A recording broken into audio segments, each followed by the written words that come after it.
આ તો સવારે રાખ્યો તો માણસો આપણે કેટલું હતું.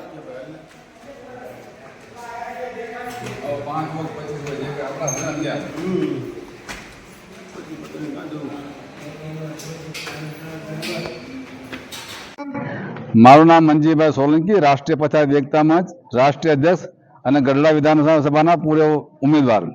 કલેક્ટર ઓફિસે શું આવ્યા?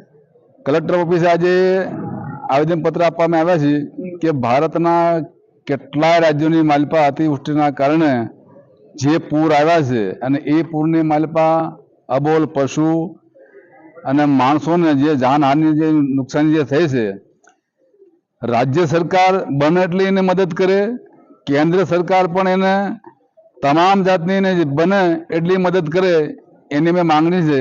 અને બીજું કે કહેવાતા ગૌ માતાના રક્ષકો, હિન્દુ ધર્મના ઠેકેદારો, પંજાબની માલિપા જે લોકોએ પોતાના જીવ ગુમાવ્યા છે, પોતાના માલ ઢોરો અને ખેતી ખલિયાણ હાવ નાબૂદ થઈ ગયા છે, એને સમર્થનમાં મેવાતના મુસ્લિમ બિરાદરોએ પોતાના મદ્રેસામાંથી કરોડો રૂપિયાનું રાહતનું પેકેજ અને પોતાની ગાડીઓ અને પોતાના માણસો મોકલી અને લોકોને રાહત પહોંચાડી છે.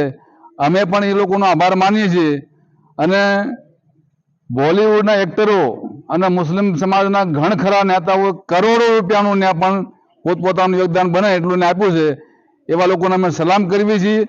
અને જે લોકો ભારતના મુસલમાનના વિરુદ્ધમાં હંમેશા જે ઝેર ફેલાવતા હોય છે એના માટે આ શરમની વાત છે. અને સરકાર આ લોકોને તત્કાળ રાહત પહોંચાડે.